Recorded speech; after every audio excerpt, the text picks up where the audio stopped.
Automated Excel filter-driven accounting system, this time constructing the general ledger so that the general ledger will automatically populate from the general journal with the use of the filter function within Excel. So get ready and some coffee because we're about to excel at automating Excel.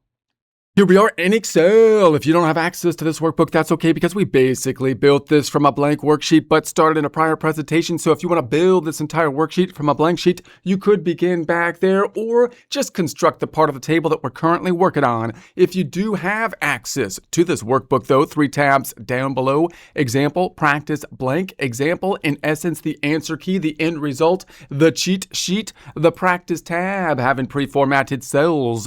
So you could practice the practice problem with less Excel formatting, but if you don't have any of that, that is okay because we will continue to work in the blank tab where we started with a blank worksheet, continuing in essence in the blank part of the worksheet, practicing not only our tables, not only our formulas, but our Excel formatting as well for formatting's sake.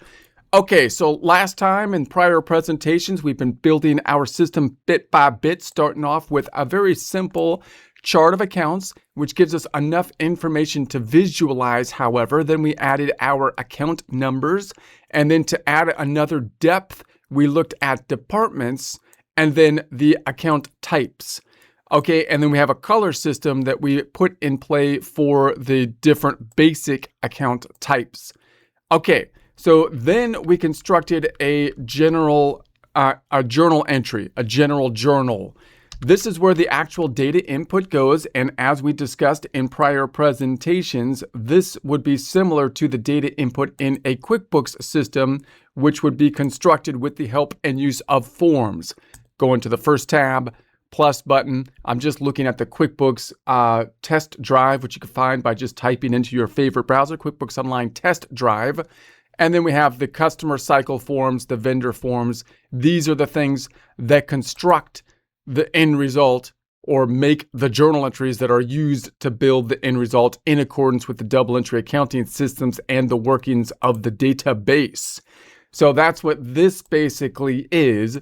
So in normal construction now, the next step would be to make the general ledger. And then from the general ledger, we create the trial balance. So if I look at my example tab, then normally we think of the journal that would be used to construct a general ledger, which has a double entry accounting component, but gives you the detail by date for each transaction, which would then be used to create the trial balance. Now note, in a database system, we're often possibly just picking the trial balance up from the source data, the journal report. Therefore, the journal report might be thought to go to all other end reports, meaning general ledger and trial balance and any other subsidiary reports, for example. But under the normal accounting flow that we have in our mind from a textbook, which is a useful tool to have, we have it flowing in a vector kind of way from journals to the general ledger. General ledger constructs the trial balance then used to then create the balance sheet, income statement, and other reports, statement of cash flows, and so on and so forth. If I look at that in our QuickBooks system, then we have the journal entries here. Those are used to construct. We usually just jump to the end result. You could do that by going to the trial balance, where we have the balance sheet on top of the income statement. But if I drill down on any of these reports, you could see that building layer, which has a transaction report, which is in essence a general ledger report because it's given the information by date. So if I go back, then on this report, this is then used to create or break out the top half, balance sheet, bottom half, profit and loss. Here's the balance sheet over here. Here's the profit and loss. So these are mainly like filtering type of reports from, in essence, the trial balance report. Okay, let's go back on over and say, if I go to my blank tab, we're gonna try to automate this so that as I enter information into this journal entry, it will automatically populate into our general ledger. Okay, that said, as I do the filter, when we look at the general ledger, I could list it out vertically, or I could try to list it out horizontally. This is another thing that we have to think about for our tables and our population of this information as we group it together. So when I look at a filter function, if I go back on over here, and I look at this filter, a filter function that's used to populate this information, it's useful to have everything underneath it because I want it to just drop down all the information it needs and go as far down as it needs to. The problem, however, is that if I put the next account underneath it, then I run into a spacing problem. So if I'm going to enter an individual filter, meaning grab all the information in here that has a particular account in it and a particular date in it, for example, and pull it over here, then the next step, you would like it side by side, meaning the AR might be over here to the right. However, oftentimes from a database program, it would be useful to have it stacked vertically because, in particular, if I build my trial balance from that vertical stack, then I would like to have it vertical. It's going to be easier to pull the data into my trial balance as I think about this. Now, there's a couple different ways to put that together in Excel. One would be to have, we're going to work with what we can to have a vertical stacking and then pull it into the trial balance from the general ledger. Or you could say, well, it doesn't really matter because I could have a very long sideways general ledger report for each account. And then I'm going to make my trial balance directly from the general journal, in which case it doesn't really matter that I don't have this vertical column kind of format. Okay, so what we're going to do is we're going to do a vertical column kind of format and then create our trial balance possibly using two different methods, one pulling from the general ledger, one pulling directly from the journal entry report so that you can look at the differences. Just want to point out those different construction, standpoint. So if I go back on over, let's make a skinny. I'm going to grab this skinny, home tab, clipboard, I'm going to format paint it and put that on the P. And then I'm just going to call this a general ledger. And then I'm going to need a date. I'm going to need a department, account number, let's say accounts, and then the debit/credit column. That's what we need. I could also add like a running balance if I want to. Let's do that. Balance column, let's just call it.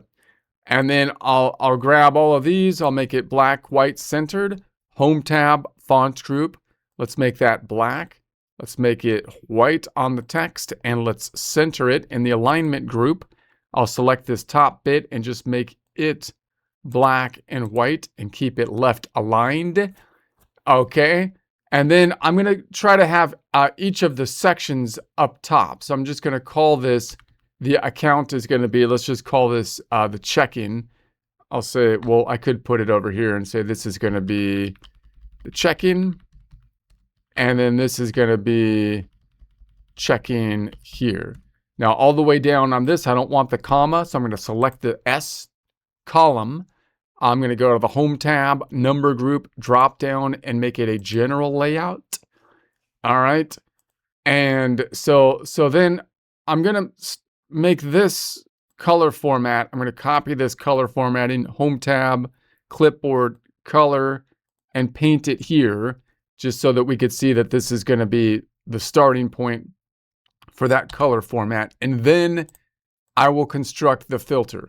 Now, the filter is constructed in such a way that I should be able to kind of build this whole thing out with one filter because I have a matching, I have date, department, account number, account, debit, and credit. It's not going to fill out the balance, but those are the same headers as up top. So when I use these filters, I can actually, if I have the same headers, I can have this thing spill, not only downwards, but spill to the right. So what do I want this thing to do? What I want it to do, as I say, is to say, I want you to look in this whole general journal.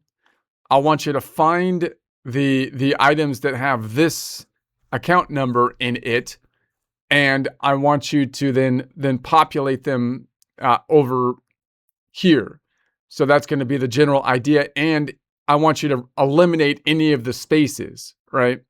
So note, you could that's going to be the general idea. So let's just put it in there and then we'll analyze it. Okay, so let's move this over a bit so I can see full range for my formula. So it's going to be equal filter tab. So filter the array is going to be this whole thing. So I want you to look in that whole basically report. And then I'm going to say F4 because I might copy this to the next general ledger and I want the array to remain the same, comma. And then when it says include, that's basically the cell that I'm going to be looking into, meaning this cell. I want you to just look at that account cell and we'll pull that all the way down. So that's the array there. And then I'm going to say F4 on that one because I might copy that down again. So if that is equal to, and then I'm going to point to this 1, 0, 1, 0. And once again, I'll make that F4 because I might copy that down.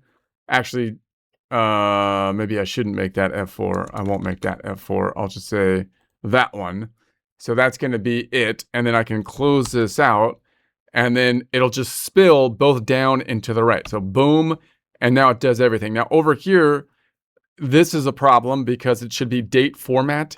So I'm going to select this entire column, home tab, number group, and then we're going to go to the date format.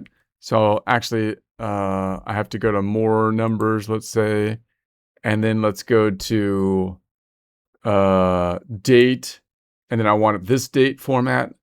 Boom. Okay, so there we have it.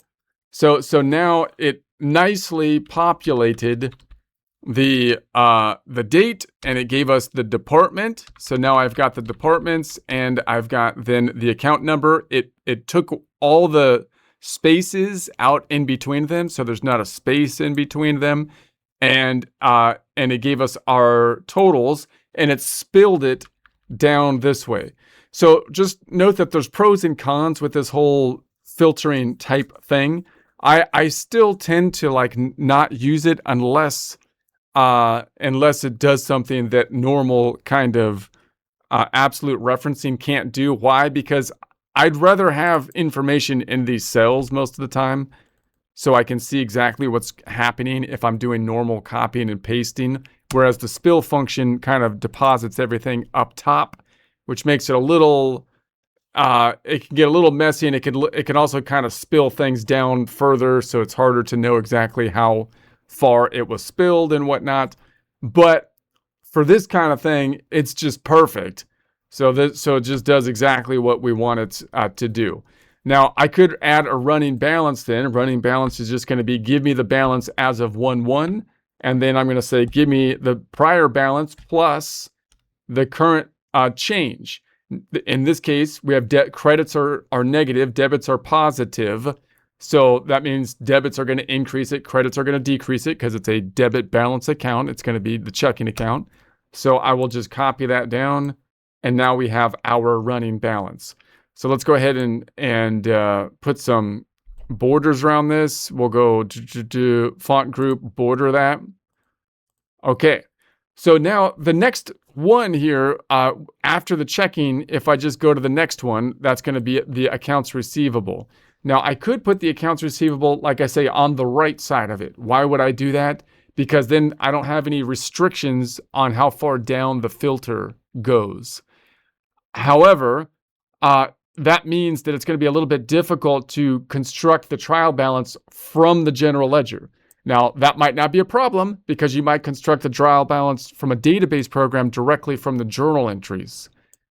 But and the other issue is how much space is it going to take up? If I put it all on one vertical report in a database program like on a QuickBooks, that's usually preferable, because if I think about it over here and I go, okay, let's look at my reports on the left-hand side, And then I go down to like a general ledger report. Let's open one up and check it out.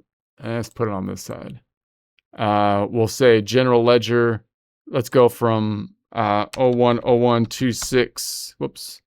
Que paso? 010126 123126. So it wouldn't make a lot of sense to have it on the right, because then I would have to use the bar over here to go to the right. Okay, so let's make some of these a little smaller.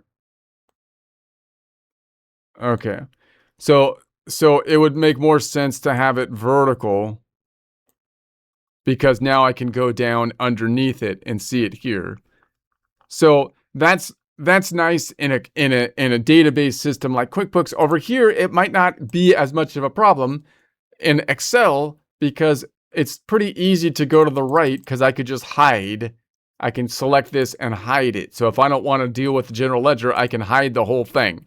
So if you're pretty good at hiding things in Excel, it might be useful to go to the right rather than underneath in some cases. So those are just some things to think about. I'm going to go unhide, and I'm going to put it underneath as we go. Now, I might want to like leave a little bit of space if I was going to add more stuff later to our journal report and so on. But I'm just going to leave a couple cells for the purpose of our practice problem. And the next one is going to be equal to the next one, 102, 1050. That's going to be accounts receivable. I will grab the conditional formatting between these two, grab that, put it right here. It's also an asset, so it'll be green. And then I'm going to try to grab this conditional formatting. So I could just copy that thing and paste it here and see what it does. So if I look at it, what did it do? It applied the filter to the whole thing, so that this is this whole square, the journal report from here to here. And then it said, look at this column.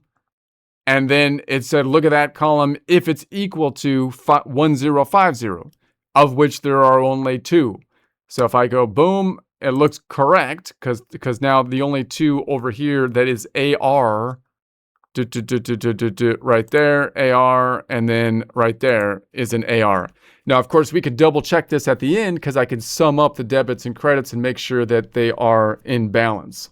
Let's do a running balance. This equals this, and this equals this plus this. So that means in AR at the end of the day, we've got a balance of 2,000.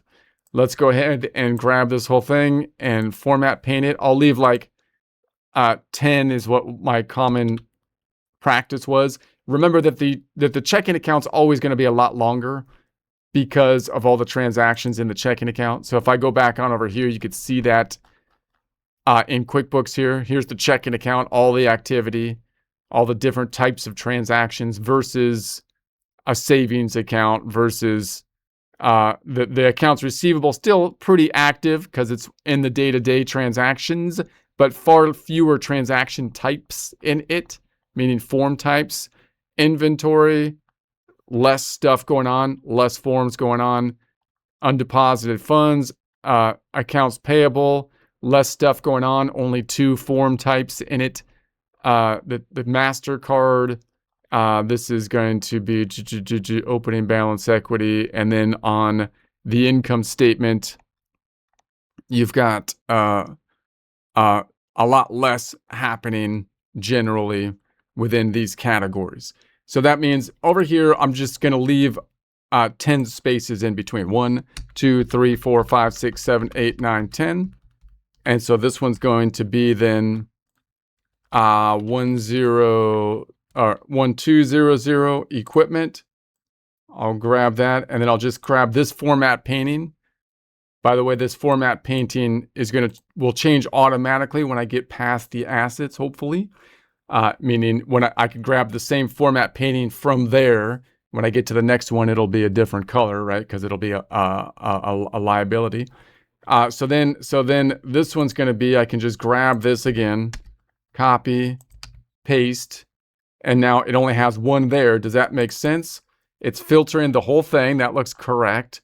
it's pulling from in here if it's equal to 1200. Because equipment doesn't happen too often, there's only one equipment account in here because we don't buy equipment on a regular basis. There it is. So that looks correct. On the running balance side, I can make this bold, and I'll just say this equals that. There's our running balance. Let's do the next one. 1, 2, 3, 4, 5, 6, 7, 8, 9, 10. So that would be down here, and I'll say this now equals the loan payable. I'll copy that across, which will pull in the relative cell. And then I'm going to select both of these, Home tab, Clipboard, Format Paint, and then paint it here. It'll be blue because it's the format painting that was put there. If I copy this cell and then put it there, boom. So now we only have one loan payable. That was also down here on that last item when we purchased the equipment. Running balance equals the same thing. So it looks good, I believe. Home tab, font group, borders. Let's do it again. 1, 2, 3, 4, 5, 6, 7, 8, 9, 10. And I'm going to say this is going to be equal to then the 3010. Copy that this way. Get the format painting from here. Home tab, paintbrush. Boom. Grab this filter, copy, and paste it there. Bam. Now, nothing happened. Nothing's going on with the equity. So if I double click on this and I go to the end of it, what if it's empty? So then I'm going to add to this comma, double brackets, meaning text has quotations around it, meaning if I want to put a text of like an E there or N for none, I could just type it in. I would need the brackets around it. Boom. But if I just want it to be blank, then I could just put the double quotes with nothing in between it, and then it will just be blank. So that looks actually correct. So then I'm going to go over here. Running balance is just that. It is what it is. And then we'll go 1, 2, 3, 4, 5, 6, 7, 8, 9, 10. Let's go here. This will equal the revenue. Copy that. Hold on a second. Wrong area. We'll put it here. Equal the revenue number. Copy that across. Format paint. Pulling these two. Home tab, paintbrush there.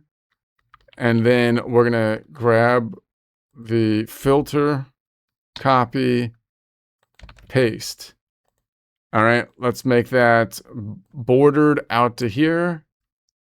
And that looks correct for the revenue because up here I had revenue on this one, revenue on that one, revenue here, and that's it. Okay, so let's go ahead and do a running balance. This equals that. This equals the one above it plus that. Noticing that revenue only goes up generally because it's revenue. It's a temporary account that goes up over time until we close it out. So now let's go to the next one. 1, 2, 3, 4, 5, 6. Wait a sec. 1, 2, 3, 4, 5, 6, 7, 8, 9, 10. So this is going to then equal 5020. Copying that across here. Grab the format painting, home tab, format paint, put that there. Grab the filter formula, copy, paste it there. Boom. Only one purchase of office supplies. That looks correct. We'll double check it at the end when we sum up the debits and credits. Let's put some borders around it. Actually, let me border it at the end. And then 1, 2, 3, 4, 5, 6, 7, 8, 9, 10. The next one is going to be telephone. We'll copy that to the right. Grab the format painting. Boom. And then grab the filter formula. Bam. And then add the running balance equals that equals the last plus that. Boom. And one more time. 1, 2, 3, 4, 5, 6, 7, 8, 9, 10. This equals utilities.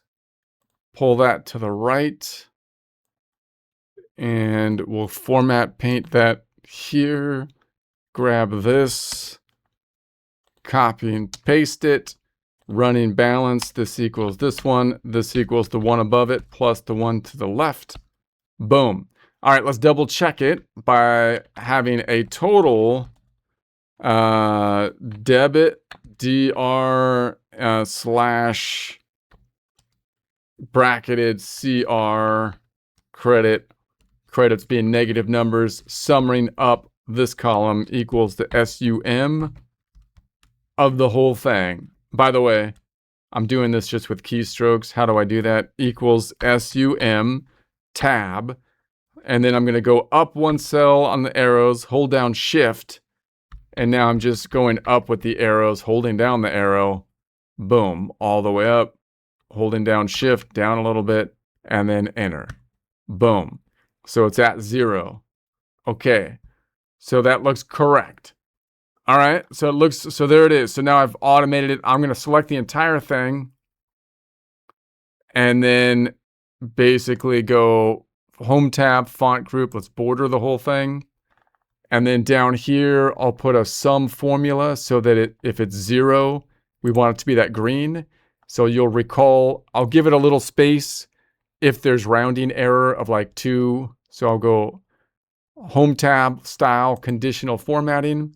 And I'll say if it's less than -2, make it red. Boom. So if it's negative, like, let's do it this way. I'll say undo. If there was a -3 up top, now it's -3, red. Okay, let's do it again.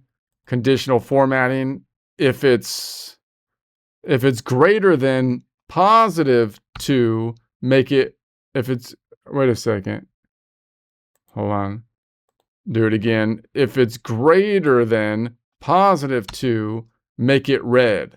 Okay, let's test it. If I make it 3, it turns red. Okay, good. But conditional formatting, if it's between -2 and 2, then make it green. Make it green. Boom. Oh, wait, wrong cell. Down here. Do it again. If it's between, that's the wrong one again. Drop down. If it's between -2 tab +2, then make it green. Bam. All right, test it one more time. 3 turns red. -4 turns red. 0, green. Perfecto. Just like my friend Mundo would do it. And he's a perfectionist. That's why I say Perfecto Mundo. Home tab font group. Black, white. Let's make this and go boom. Okay. So then I can make these a little tighter. Let's tighten this up. Tighten this up for formatting's sake. Tighten this all up. All right. So there we have it. So now if I was to change anything in this section, now if I add more journal entries, I'm going to have to extend the formulas down. But if I change anything within here, then, you know, it'll populate, of course, automatically. Like if I change this last one to not be going to equipment, but now it's going to owner's equity, let's say, just to make it weird. And then if I copy that one over, then now we could see in equipment, I should fix that so it doesn't have a thing in there. But there it is in owner's equity. And now you can see the total is still the same. So this engine basically is picking everything up automatically. Okay, so that's great. Now I'm only doing it for like 10 days, but you can imagine doing it for as much time frame as you would like to do. Remember that if you're doing a course or something, this general ledger is going to get really long, which is great for a database, but you might want to put it side by side, because if it's side by side, even though it's really long, again, you can hide stuff in an Excel sheet and put it side by side, and the filters might not be necessary to build the trial balance, because you could build it from the source data possibly. We'll test that out. So that would be useful. Now notice also that the general ledger account, the owner's equity account, is the account that we close things out into. So you could get a little bit more sophisticated here with a date function to say that I want you to include it if this date is within this range, so that I can have a closing out function within the general ledger. Now I'm not gonna do that in the general ledger here, because I'm basically thinking that from the general ledger we can then filter the reports, like on revenue, by date if we want to. We can further filter this report by basically making another report from it and adding a filter feature to adjust the range. This closing process of filtering to the equity account is also kind of a little bit weird in even a QuickBooks situation if we try to automate the closing process, because it's like, well, when exactly do you want the closing process to take place? So what we'll do is we'll show that to try to automate it on the trial balance side. So in here, I can visualize it closing out for like a month. So like if this was 1/1, then all of the income statement accounts are populated. But if I change it to like the middle of that 10-day period, like 1/5, some of these accounts have been closed out to equity. So I'm showing an engine that basically is allowing us to take a whole period, in this case just 10 days, and determine based on this date range whether we want the whole thing to be, the temporary accounts to be all represented on the income statement, or whether we want all the data before this cutoff date, this is basically the cutoff date, to be closed out into the equity account, which it'll do automatically. Now in QuickBooks, because we're dealing with multiple ranges, the engine has to be a little bit more complicated. What does QuickBooks do? It's basically going to, you could basically just see it in here. Let's change the range up top. I'm going to go to 2027, and then I will say I want to see this side by side with the prior year. Let's do that. Okay, so now you can see down here in the current year, it creates, oh, hold on. Now the prior year's on the right. Okay. So here it is in the current year, it's at the 1642. And this isn't an account. This is the grouping of the net income represented, and then it closed it out to the next year. Notice though that I can't close out QuickBooks automatically like in the middle of the year, right? I can't so easily say close out January and then show the balance sheet just for February after January is closed, because the whole system wants to close things on an annual basis. That's the price we pay for basically automating it, right? So you can see it on the profit and loss. So if I go on over here, I'm going to stop saying right? Am I right? 27. And then I can say that let's do it this way this time. I'm going to say years. And so 2026, nothing happened in 2027. That means 2026 closed out. It's gone. And then 2027, nothing is there yet. Here's the 1,642.46 that got closed out automatically to the equity on the balance sheet, net income to equity. So if I did that over here, that would be like on 1/1 for my 10-day period. Net income is all of this, which sums up to, if I sum up the net income, equals the sum of these accounts, 3,992. If I change this to 1/9, now it's all closed out here, and that 3,992 has been closed out to the owner's equity. So I'm making a cutout date that takes all of the data and closes it out by the cutoff, everything before the cutoff in equity, everything after here. But if you get more complicated with it, like in a QuickBooks, it wants to have one cutoff. You can only do the cutoff automatically on a yearly basis. You can't really change the cutoff. The date thing doesn't change the cutoff. That's just how they tried to simplify it, most likely because the users of QuickBooks they'll get confused if you have a different cutoff, possibly. Sometimes it's easier just to have one cutoff. So, but notice what happens then if I go on the trial balance and I do the same thing. On the trial balance, I can see that I have the equity down here, liabilities, equity, landscaping. Here's the equity. So now all of this stuff is going to be gone if I go up. Those are the temporary accounts to the next year, 27 to 27. So now I have I have what you might call a post-closing trial balance, assets, liabilities, equity, no income statement because it's been closed out, and retained earnings is now encompassing that, allowing us to see the same dollar amounts down here. Now the weird thing is, if I go into retained earnings here, it won't let me click on it. Unlike every other one, I can click on and drill down to the data. So that's the funky thing that happens because of that automatic closing. In other words, if I go to the balance sheet over here, also retained earnings, I can't click on it. But I want to see the general ledger. Well, I could go over here I could make the general ledger report and then go down to retained earnings, which is in here somewhere. Services, sales, here's the income statement. Labor, plant and equipment.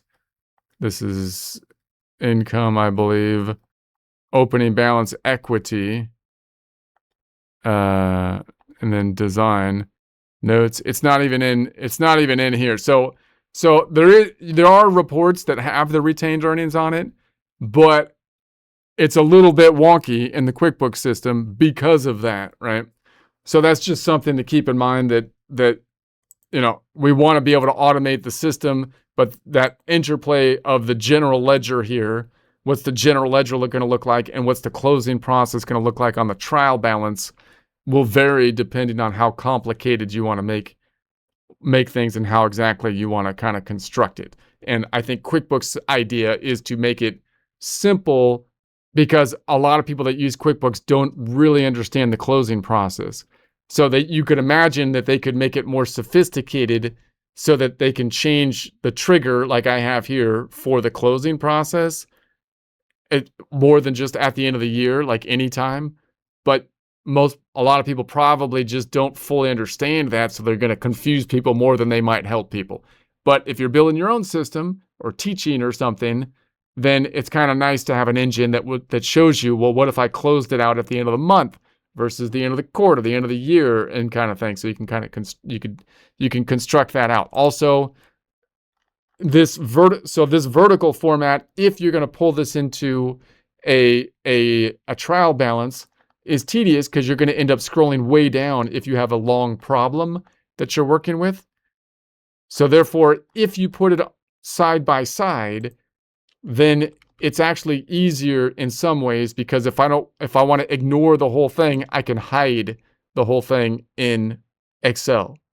Whereas you can't do that in a database program as easy. Therefore, having the vertical structure is good. So in Excel, I want to visualize everything.